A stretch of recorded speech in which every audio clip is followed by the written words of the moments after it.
noticed how some people are taken advantage of or experience a lot of hurt in their lives or seem to be in the same cycle of toxic behavior, and other people don't experience any of that. They have easygoing relationships, happy, healthy experiences, and are never put in a position where they feel uncomfortable. It comes down to one very simple thing: boundaries.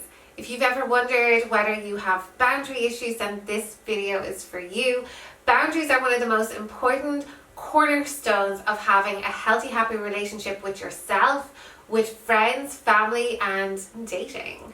So if you feel like you are on the receiving end of other people's shit, then this video is right for you. Stay tuned.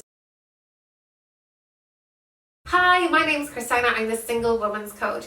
I help women just like you create powerful mindset shifts so that you can live a limitless life. If that sounds like something you're interested in, click the subscribe button and don't forget to hit the notification bell so you get notified of every new video. And if you're feeling generous, please like and share the video and help me create more impact. Okay, so today we're talking about boundaries. We're going to get really crystal clear in what a boundary looks like, what kind of boundary is right for you, and how you can establish and maintain healthy boundaries so that you're never in the same position that you've been in before. So I've seen firsthand for myself how boundaries can completely transform your life. In my 20s and even in my early 30s, I was the most boundaryless person out there.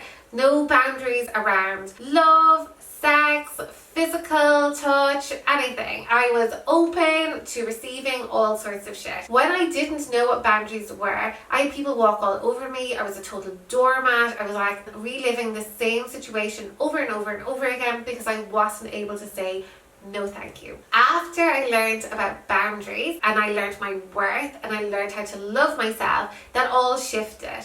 I no longer allow that kind of crap in. I'm very firm in my boundaries. I set the expectation early, and I have seen how it has improved my relationships with my friends, my family, with lovers, in business, and I feel so much better about myself. Even more so than that, I've seen my clients do the same thing. So one of the big cornerstones of the coaching I do is in establishing boundaries, and I've seen how that's helped my clients take their life from being in that hurt place, being on the victim side of everybody else's nonsense, and then shift it over so that they feel in control of their lives and they feel like they are able to stand on their own 2 feet and say, that's not for me, and I'm going to stop you there and I'm not going to allow that in. And that's what boundaries do. They create this lovely protective shell around you where you're like, not for me, not letting it in, not participating, will not engage, and you create a freedom, right? Ultimately, boundaries, despite what they sound like, they create so much more freedom in allowing you to be who you are. If you're new to boundaries, this might be a whole other concept, and for those of you who've had boundaries before and maybe have dropped the ball on them, this can be a little bit of a refresher. So let's start with what boundaries are not, right? Boundaries are not a way for you to control someone or someone's or situations. Boundaries are not a control mechanism for other people. You don't go around saying, hey, you need to be this way for me to like you. You need to be this way for me to let you in. You need to be this way for whatever. That's not what boundaries are. They're not a control mechanism. Boundaries are you taking the responsibility for what people are saying and what you're allowing people to say and do and have to you.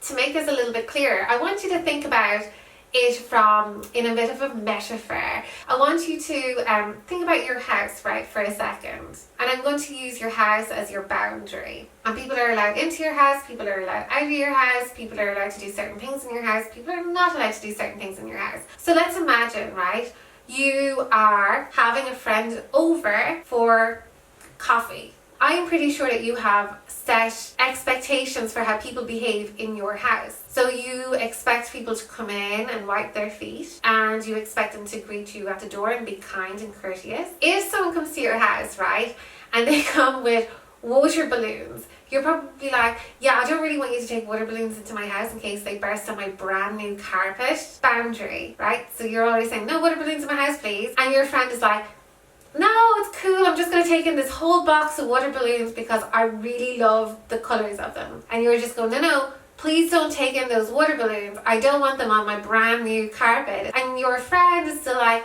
nah, I'm I'm fine with it, it's totally fine, and then takes up the water balloons and starts juggling them on your brand new carpet, that's challenging your boundaries, right? That's a no boundary zone. That's like your friend could literally take in the water balloons, throw them all over the carpet and be like, it's okay, I brought my flamethrower and I'm going to dry your carpet with that. You're literally giving your friend freedom to do whatever they want in your boundaryless home. If you have boundaries and your friends understand your boundaries, or your family or the people you're dating or your colleagues, if they come to your home and they understand your boundaries, they're going to go, oh sure, I'll leave these water balloons at the side of the house so nobody trips over them on the way in. So let's see how that would work for you if you were dating, right? For example, so let's say you're on the apps and you are messaging someone and you've only maybe exchanged 5 or 6 messages, and they go, can I have your phone number? I don't want to message on this app. The app is glitchy, blah, blah, blah, blah.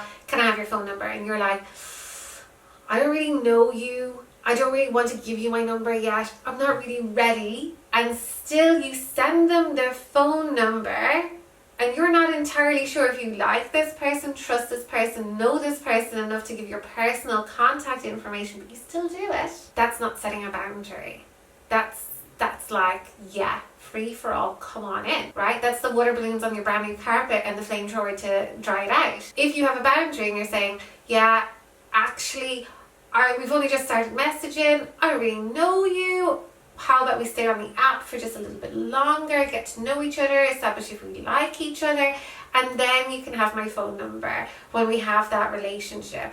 And more often than not, when you do that, the person that you're messaging is like, yeah, that's absolutely fine, I fully respect that, yeah, that's great, thank you for being honest.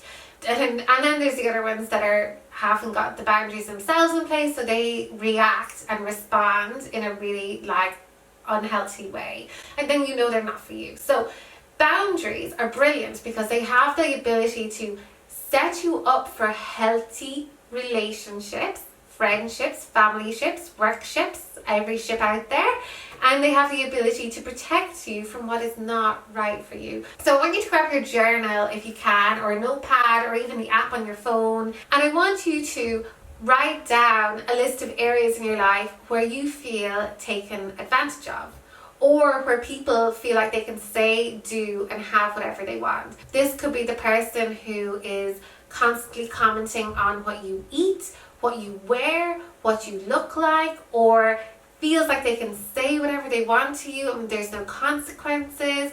Write down a list of what all of those things are, get clear on where you're dropping the boundaries at the moment, and then ask yourself, is this what I'm worth? Am I worth this comment on my body? Am I worth this person saying these things to me? Find out what you feel you are worth, and then establish some baseline boundaries. As your self-worth and self-value lift and increase, your boundaries are going to become stronger and healthier. So what you might start off with today doesn't mean that's your end boundary. You're going to build on it and build on it and build on it until you have really solid, firm boundaries that keep all the shit out. And that's what's important. You just want to keep the fucking shit out so that it's not ruining your life, right? And that's what boundaries are for. So I want you to set up those baselines of what am I worth, right? And maybe it's like, okay, these messages I'm getting from someone that are inappropriate, I'm not worth that. I'm worth more than that. So I'm going to stop that. And the next time I receive them, I'm going to end the conversation. And part 4 is being able to communicate those boundaries in a way that serves you best. When you go to communicate your boundaries, you want to be firm, but you don't want to be confrontational. If you go to establish your boundary and you're like fired up, ready to fight, ready to kick off and take this person down, I can tell you there's no boundary. Nobody's going to know what you're trying to say. Nobody's going to understand what you're saying as the baseline. So what you can do is you can say to the person, I'd actually appreciate it if you didn't comment on my body, my job, my lifestyle, my partner, my dating life, or whatever. I really would appreciate it if you didn't comment on it, or I'm not going to engage in a conversation in it, and then cut the conversation off. And then step 5, or the last little piece in your boundary setting basics, is maintaining the boundary. So where we tend to go wrong with our boundaries is we'll set them for a very short period of time and then we'll let them slip. Boundaries need you to be showing up as you want them to be set all the time. You can't set the boundary once and then hope that it stays forever. You need to be consistent in your boundary too. And just because you said to someone once, please don't comment on my body, and 3 weeks later they make another comment and you're like, oh whatever, I can't be bothered. That person now is like, well, I don't know where the boundary is, so I'm just going to continue to comment on your body. So you need to find a way to set the boundary, keep it consistent, and maintain it where you want it to be maintained until you're ready to raise the bar and set it higher. And so if you let it slip once, the expectation that you're going to hold your boundary is gone. Okay, so I'm going to use a really simple example here of maintaining those boundaries. So let's use an example of a friend. Your friend comes over to your house, all right? We're going back into your boundary house. Your friend Jennifer comes over to your house and she is like, can I borrow your crystal vase? So Jennifer has borrowed stuff from you before and she's never given it back, and you say, actually Jennifer, no, you can't borrow it, right? So Jennifer's like, okay, no, that's fair enough. 3 weeks later, Jennifer comes over for another glass of wine and she's like, oh hey, I really love that crystal vase, could I borrow it? I wanted to use it in a photo for something. And you're like, well, you know, Jennifer, like I did say no before. And she's just like, yeah, but I really need it. And suddenly you go, yeah, okay, go on. So, and now Jennifer has your crystal vase.